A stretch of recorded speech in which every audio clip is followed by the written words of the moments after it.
tardes a todos.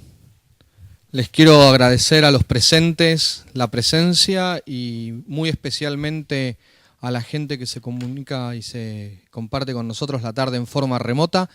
Para mí es un gran placer, para los que no me están viendo, soy el doctor Ignacio Bluro, y para mí es un gran placer poder haber concretado el proyecto de llevar adelante el Consejo de Medicina Vascular, y la verdad que finalmente estemos haciendo los Ateneos y que los Ateneos los podamos transmitir para compartirlos con colegas de todos lados, de todo el país y de Sudamérica. Y nada mejor que empezar los primeros Ateneos con el doctor Patricio Gleni, que es un eminente cardiólogo y el secretario científico del Consejo.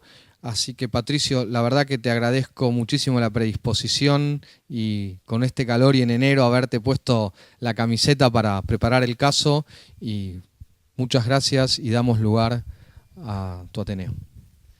Gracias, Nacho. Bueno, vamos a comenzar el caso de hoy. Cortito. Es una paciente femenina de 35 años de edad, sin factores de riesgo vasculares, sin antecedentes vasculares en la familia, que es derivada por dolor en miembro inferior derecho, tanto en reposo como al deambular, y parestesias en miembros superiores. La paciente es derivada solamente para hacer los estudios. La mandan para hacer un Doppler de vasos de cuello, el cual fue normal, un Doppler arterial de miembros inferiores, el miembro inferior izquierdo fue normal, el miembro inferior derecho, ahora vamos a ver las imágenes, y un ecodoppler arterial de miembros superiores, que encontramos hallazgos similares, prácticamente calcados en los dos miembros superiores. Estas son las imágenes del miembro inferior derecho, desde arriba, femoral común, poplitea, tibial anterior, tibial posterior proximal, tibial posterior tercio medio, tibial posterior distal, más distal de la tibial posterior, bien abajo, y la peronea. No sé si alguien quiere hacer algún comentario de las imágenes.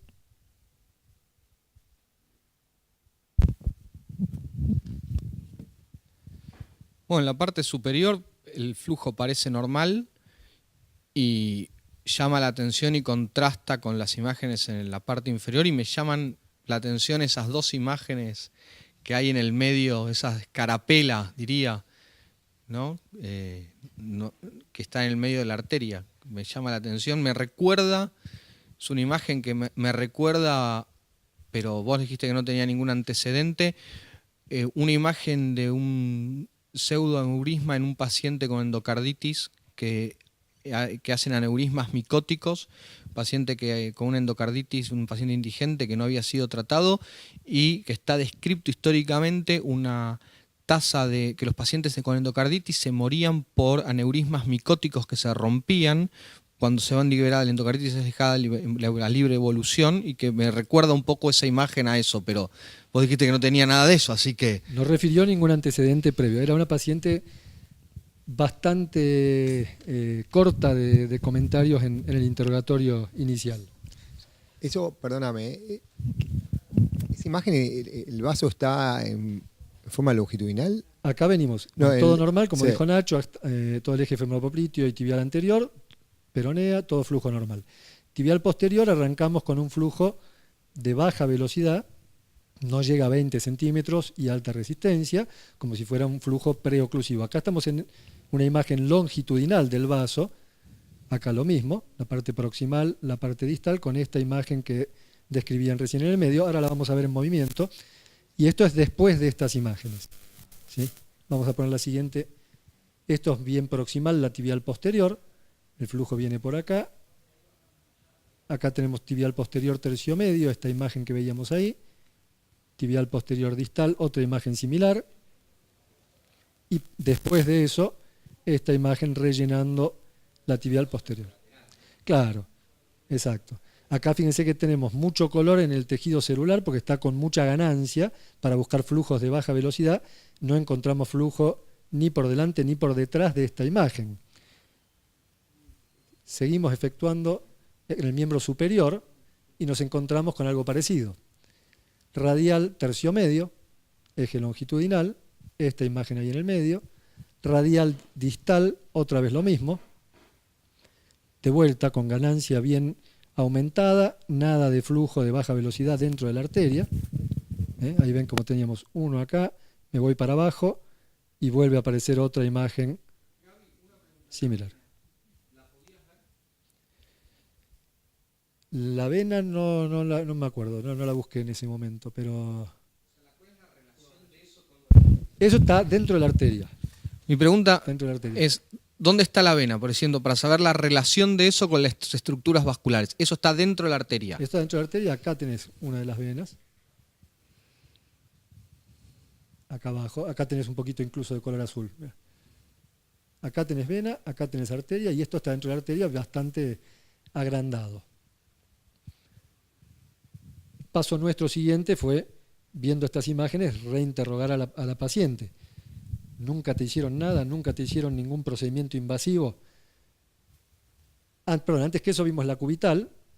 Esto es eje corto de la cubital, 15 por 18 milímetros, un poquito después 39 por 37 milímetros, un poquito más abajo 18 por 18 y 30 por 27, y en un eje longitudinal pasa de 25 milímetros a 49 milímetros. Acá sí pasamos a preguntarle a la paciente y ahí nos dijo que en realidad había sido intervenida en forma endovascular en el miembro inferior derecho y en ambos miembros superiores y que le hacían resonancia cerebral de seguimiento por aneurismas cerebrales que no le habían tratado. Eso es todo lo que pudimos conseguir hasta ese momento. ¿Alguien quiere arriesgar alguna sospecha?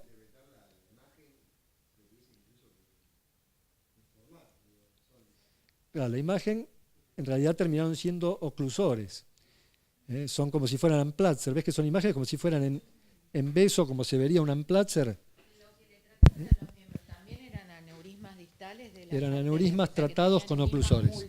Tenían aneurismas múltiples en miembros inferiores, en miembros superiores y a nivel cerebral, y los de miembros inferior, el del miembro inferior derecho y de los dos miembros superiores se los trataron con oclusores.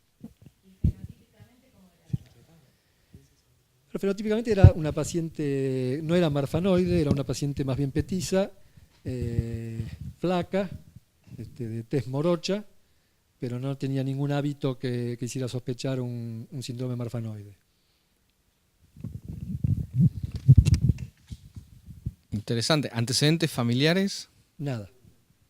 Ningún antecedente vascular. Te repito, fue muy limitado el interrogatorio, lo poco que podíamos conseguir es lo que le fuimos preguntando, pero le interrogamos específicamente si hubo algún familiar con muerte súbita, precoz, con patología vascular, con aneurismas. ¿Dolor abdominal? Nada. O sea, Sí. es una ningún familiar que tuviera nada parecido. Ningún familiar nada parecido. es una paciente, podemos decir, con aneurismas múltiples. Exacto. O sea, múltiples que no sabemos por qué motivo decidieron ocluírselos. entonces, en ese caso, lo que uno tiene que pensar es o displasia fibromuscular, un Ehlers-Danlos vascular, necrosis quística de la media, digo, como pensando en esas patologías, pero toda cosa rara, ¿no? Toda cosa rara.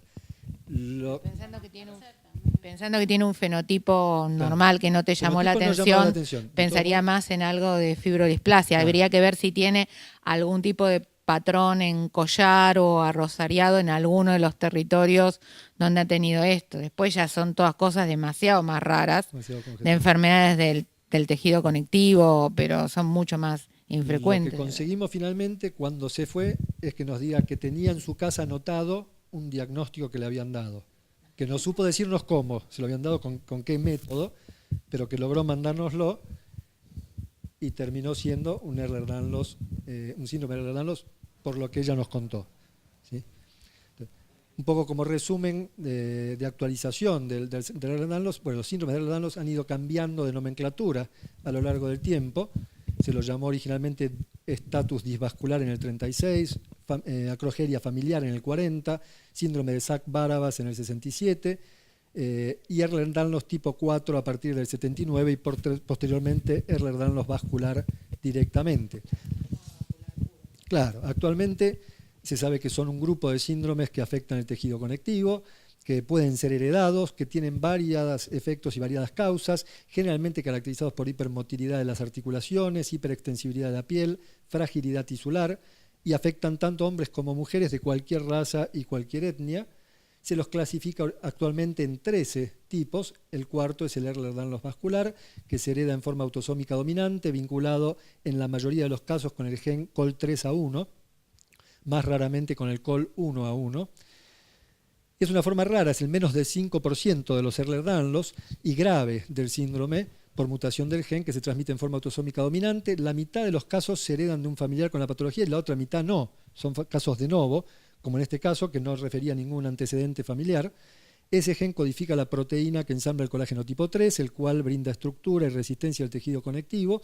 Se encuentra fundamentalmente en piel, vasos sanguíneos y órganos internos, sobre todo útero e intestino. Y el análisis histológico muestra una lámina elástica interna fina y fragmentada, con sedimentación de glucosaminoglicanos en la capa media e íntima con engrosamiento miointimal. Hay que buscar si hay antecedentes familiares, como propusieron acá, antecedentes familiares de la enfermedad, antecedentes familiares de muerte súbita, de roturas vasculares espontáneas, de rotura intestinal o de rotura útero en jóvenes.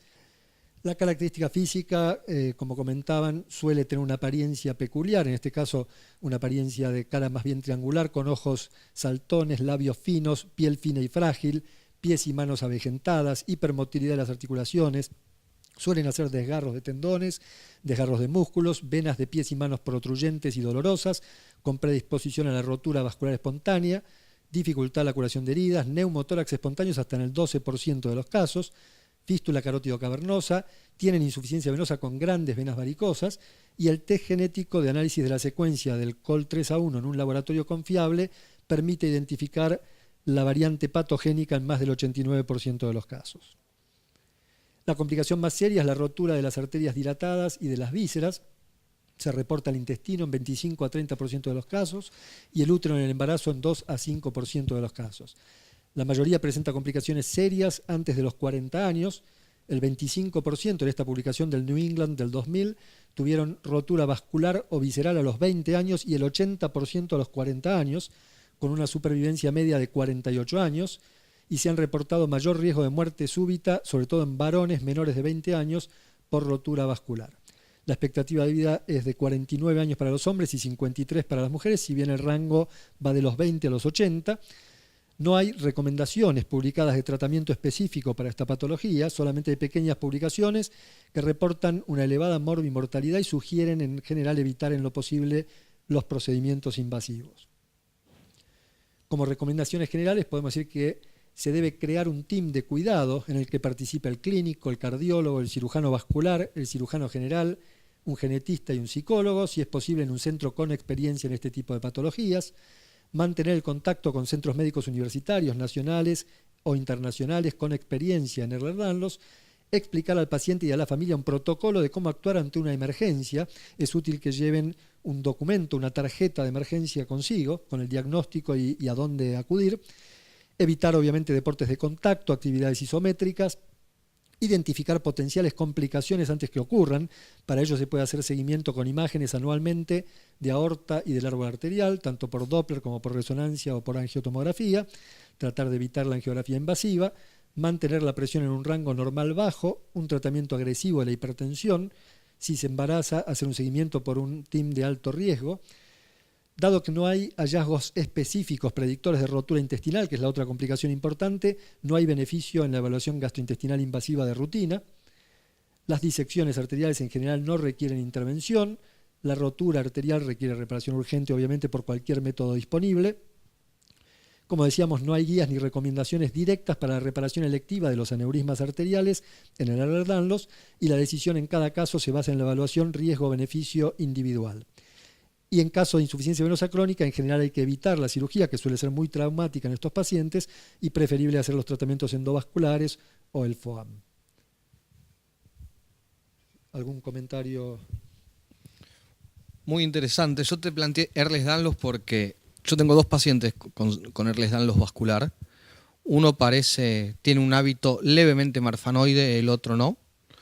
Y se los descubrió a través de... Los dos pacientes se presentaron con dolor abdominal por disecciones mesentéricas y viscerales con aneurismas uno de la arteria renal. Pacientes evolucionaron bien, y no se los intervino. En un caso se lo quiso intervenir y cuando se lo intervino tuvo una complicación vascular, se disecó la femoral, la cual no se trató, se hizo un pseudoneurisma, se lo dejamos evolucionar y terminó cerrando y cicatrizando solo.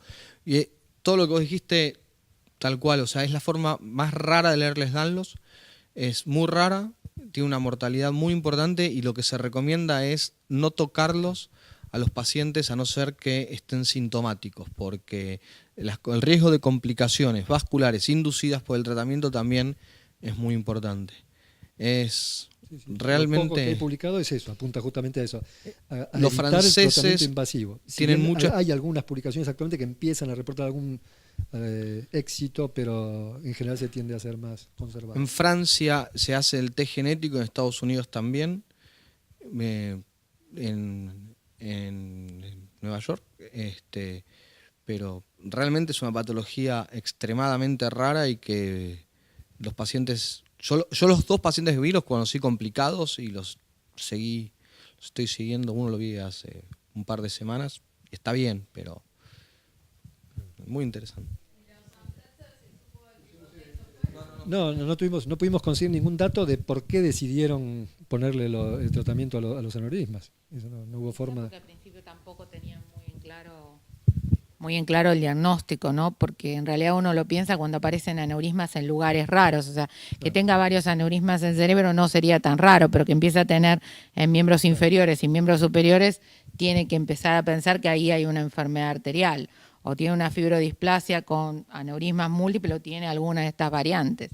Lo que pasa es que esta forma no tiene muchas cosas que alerte desde el examen general, ¿no? O sea, por eso te decía cosas más raras. Esto se empezó más a describir con las mutaciones del COL3 y del COL4. Mi pregunta es, ¿las de cerebro no se tratan asintomáticas? Depende. Primero, tener más de un aneurisma en el cerebro no es una cosa tan infrecuente. Hay pacientes que tienen lo que se llaman aneurismas en espejos o más de uno y que se trate en forma incidental depende de localización y tamaño generalmente. Pero si uno tiene algo que ya es muy sistémico, porque tiene aneurismas en lugares donde normalmente uno no encuentra ese tipo de patología, como en el cerebro, tiene que pensar que esto forma parte de una enfermedad sistémica. ¿Cuál es el tamaño? ¿A través del cual se opera?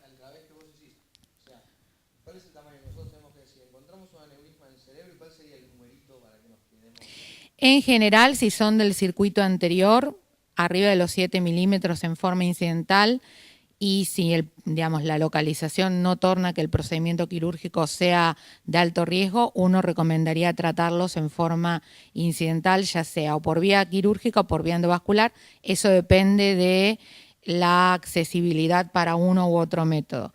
Y en el circuito vértebro-basilar, o sea, en el circuito posterior, arriba de los 5 milímetros, uno evalúa la indicación en forma incidental del tratamiento. Pero, ya te digo, depende también porque hay algunas localizaciones que el riesgo de la cirugía es muy importante o del tratamiento endovascular, pero si es fácil de tratar, la idea es arriba de 7 milímetros para anterior y 5 para posterior. Ahora, mi duda, no sé si encontraste algo, Pato, en la revisión. Uno trata un aneurisma de aorta abdominal porque si se rompe me parece que es algo catastrófico. Ahora, si se rompe un aneurisma en la arteria poplitea o la arteria cubital o radial, me parece, igual te parece catastrófico. Y me parece que está la posibilidad de compresión. Y pero está la posibilidad de compresión, me parece. Digo, porque ahí me parece que el cerebro también uno lo tiene que tratar por una cuestión de que sangra en el cerebro y pasa a ser también una situación clínica muy complicada. Pero yo no sé si encontraste algo. No, de hecho acá, fíjate que los aneurismas cerebrales a este paciente no se los trataron. No tenemos imágenes como para saber qué características tenían. Claro. Pero sí, claramente. Nos llamó la atención eso, por qué decidieron tratar los aneurismas periféricos sin evidencia, por lo que ella cuenta, de haber tenido ninguna complicación. No había hecho ningún evento embólico, no había hecho ninguna rotura. Probablemente. Una paciente joven, tenía como síntomas tenía dolores en el miembro inferior, inespecíficos, dolor en reposo y dolor en la deambulación, y parestesias en miembros superiores. Pero nunca había tenido ningún... ¿Cómo? ¿El dolor te parecía claudicación? No lo refería como dolor de claudicación, y nunca había tenido, le preguntamos después si había tenido algún evento de palidez súbita, de dolor súbito, nada, absolutamente nada. Llamativamente se ocluyó la tibial, ¿o no? Claro. Ahora, ¿fue por el oclusor? ¿Pero fue por el oclusor o fue por...? Yo creo que sí, yo creo que fue por el oclusor.